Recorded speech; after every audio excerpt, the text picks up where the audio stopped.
किसी ने बड़े कमाल की बात कही है कि जिस इंसान के अंदर उस लक्ष्य ना हो तो वो उस चिट्ठी के समान या उस कोरे कागज के समान होता है जिस पे कुछ भी लिख दो लेकिन कहाँ जाना है ये पता ना हो। नमस्कार साथियों, मैं एमपी से रंजना पांडे। हमारे गांव में एक सरपंच थे, मुखिया कहना चाहिए। गांव के जो वरिष्ठ बुजुर्ग होते हैं उन्हें मुखिया बोला जाता है। मुखिया थे। उनका बेटा बड़ा था पर कोई काम नहीं था। बस हमेशा अपने पिता की बुराई की, ये पापा हमारे दिन भर ऐसा करते हैं वैसा करते हैं, 4 लोगों को शिक्षा देते हैं, ज्ञान देते हैं, इसी में व्यस्त रहते हैं।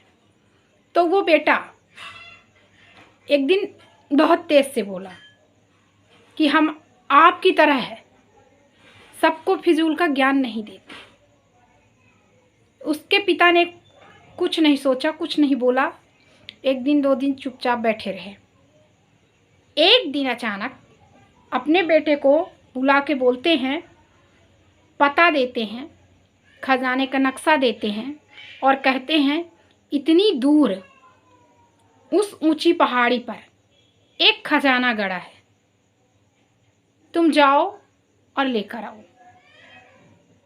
उस पे एक सूटकेस भी देते हैं, उसमें मतलब रास्ते का भोजन पानी कुछ पैसे साथ में देते हैं और नक्शा भी देते हैं। उस नक्शे के मुताबिक बेटा चल तो दिया खजाने के लालच में। जब चलने लगा तो उसको तरह तरह के लोग मिले। कुछ उसको धोखा दिए, कुछ उसके साथ फिजूल खर्च करवाए, कुछ उसके साथ उसकी मदद भी की, कुछ उससे झूठ भी बोले। मतलब रास्ते में कई तरह के लोग मिले। किसी तरह से वो पहुँचते पहुँचते दिन, हफ्ते, महीने, साल, इस तरह से खजाने की लालच में वो तकरीबन 5-6 महीने बाद पहुँच गया। जब वो पहुँचा तो उस खजाने के मुताबिक एक पेड़ था। उस पेड़ के नीचे खजाना छिपा था। उस पेड़ के नीचे की ज़मीन को वो खोद डाला। तकरीबन 7, 8, 10 फुट तक खोदा। खोदते खोदते उसको 3-4 दिन लग गए। इस तरह से वो जितने भी उस पहाड़ी पे पेड़ थे, जितने उसके पहुंच में थे, वो सबको खोदा। ऐसे तैसे 10 दिन वो बिता दिया और पूरे के पूरे खोद डाला 6-6 फीट करके, लेकिन उसको खजाना नहीं मिला। उसको अपने पापा के ऊपर बहुत गुस्सा आया, बहुत ज़्यादा गुस्सा आया। लगा कि अगर वो होता या उसके पापा उसके सामने होते तो मुँह जोरा जोरी तुरंत हो जाती, लड़ाई झगड़ा तुरंत हो जाता। फिर भी वो कुछ नहीं बोला। अब बोले तो किससे बोले, गुस्से में था बस। उतरने लगा। जब उतरने लगा तो उतरते उतरते उसको कुछ नीचे तक आ गया। तो नीचे नदी बह रही थी। आसमान में ऐसे नज़र डाला तो सूरज की लालिमा से, डूबते हुए सूरज की उसकी लालिमा उसको दिखी। सुहानी सी शाम थी। उसको बहुत ही अच्छा लगा। इतना अच्छा प्रकृति का नज़ारा था कि उस रात वो उसी नदी के किनारे सो गया।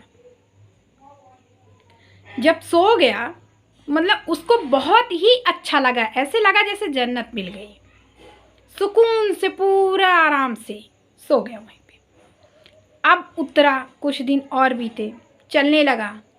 चलते चलते जब वो नक्शा ढूंढने के लिए आ रहा था तब एक किसान ने उसकी मदद की। उसी किसान के पास गया और वहीं वो काम करने लगा।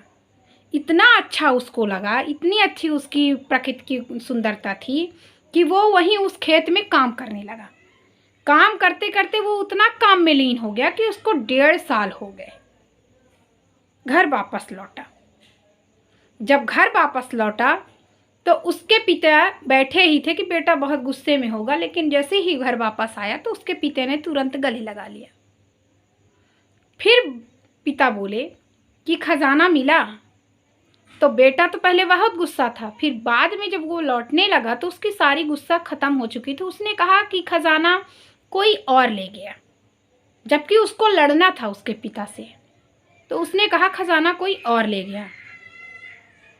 पिता ने कहा कोई और कैसे ले जा सकता है, वहाँ तो खजाना था ही नहीं। तब बेटे ने पूछा, आपने हमें फिर वहाँ क्यों भेजा?